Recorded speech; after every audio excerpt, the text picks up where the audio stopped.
Salam, Bapak Ibu, Saudara-saudara. Khotbah pada Minggu tanggal 4 Mei 2025 untuk Gereja Metodis Indonesia dari Kitab Injil Yohanes pasal 21 ayat 1 sampai dengan ayat 19. Bapak Ibu Saudara-saudara yang kekasih, ada beberapa hal yang perlu kita lihat di dalam teks khotbah ini. Yang pertama, teks khotbah ini mengatakan bahwa Yesus bertemu dengan murid-muridnya untuk yang ketiga kalinya.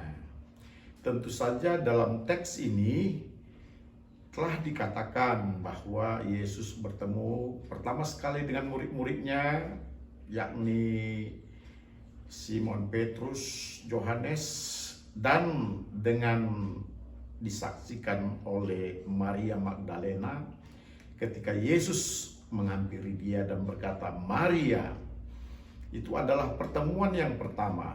Pertemuan yang kedua adalah ketika Yesus datang kepada murid-muridnya, dan di sana murid-muridnya itu berada dalam satu rumah yang mereka tutup pintu dan jendelanya dengan rapat-rapat. Lalu Yesus masuk ke dalam, dan kemudian dia juga menjumpai Thomas yang disebut Didimus, yang ketika saat itu berkata, "Saya tidak percaya jikalau saya tidak mencucukkan jariku ke tangannya dan mencucukkan tanganku ke lambungnya." Dan kemudian Yesus menjumpai dia, dan Yesus berkata, "Thomas,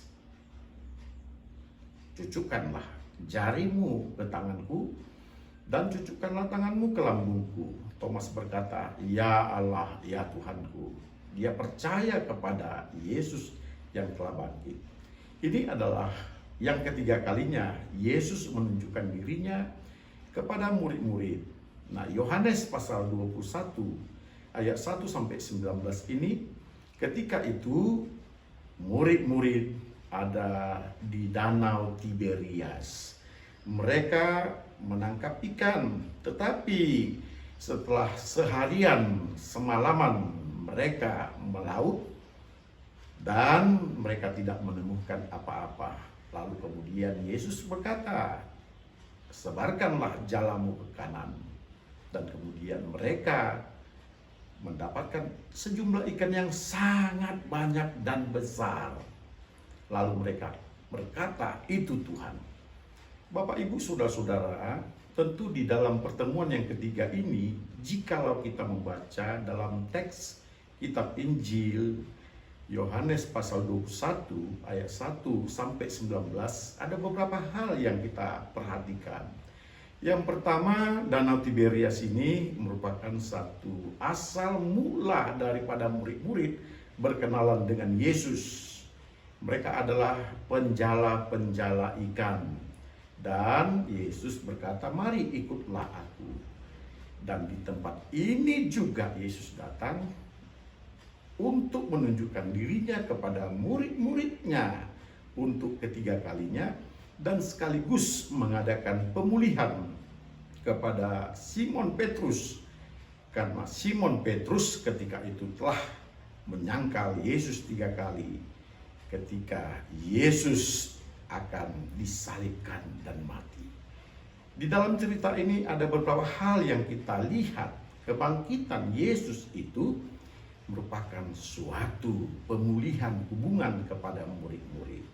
Yesus mengingatkan saat-saat di mana Yesus melakukan banyak mujizat. Yesus menjadi tuan rumah yang baik ketika Yesus mengadakan mujizat. 5.000 orang makan. Itu sebabnya dalam cerita ini dikisahkan juga bahwa Yesus sudah berada di pantai dan sedang mempersiapkan makanan. Ada roti dan ikan yang sedang dipanggang.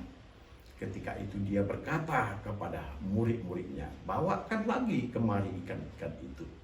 Cerita ini mengingatkan bagaimana Yesus sangat peduli kepada orang-orang yang memerlukan dia, kebutuhan manusia menjadi satu prioritas yang dilakukan oleh Yesus.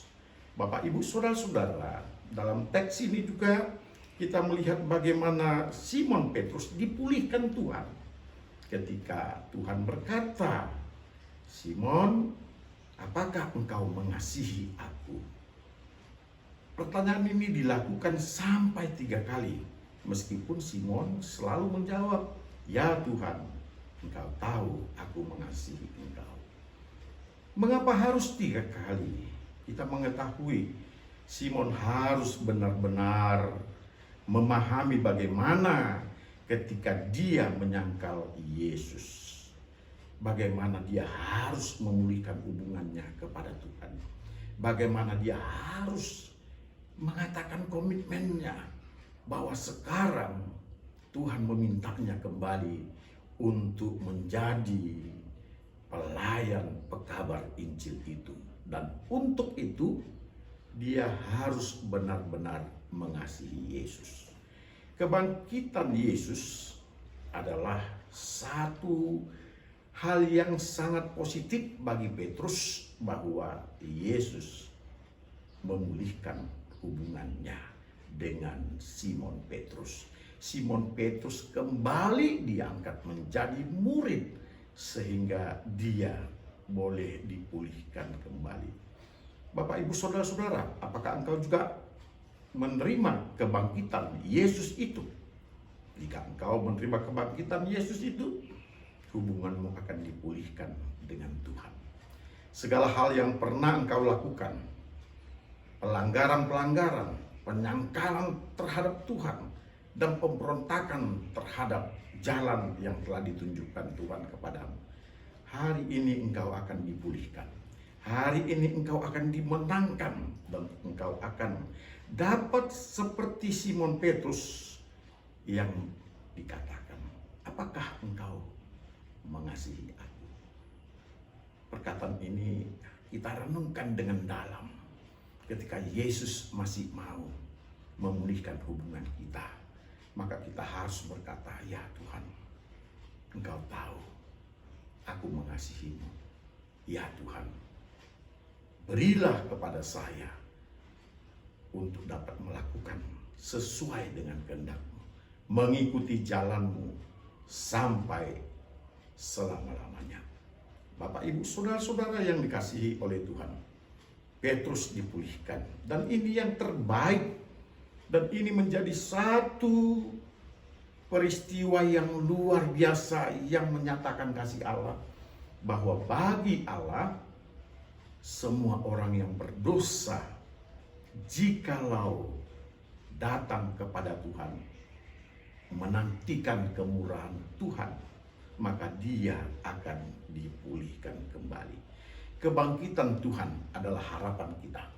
Kebangkitan Tuhan adalah satu kenyataan di mana kita akan menjadi orang yang penuh dengan kenyataan kehidupan yang akan datang, yang lebih baik lagi.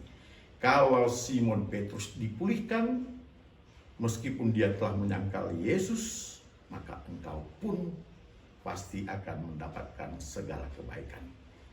Puji Tuhan, kiranya Allah tetap bersama dengan kita pada perayaan kebangkitan Yesus Kristus yang telah datang untuk menyatakan pemulihan itu. Amin.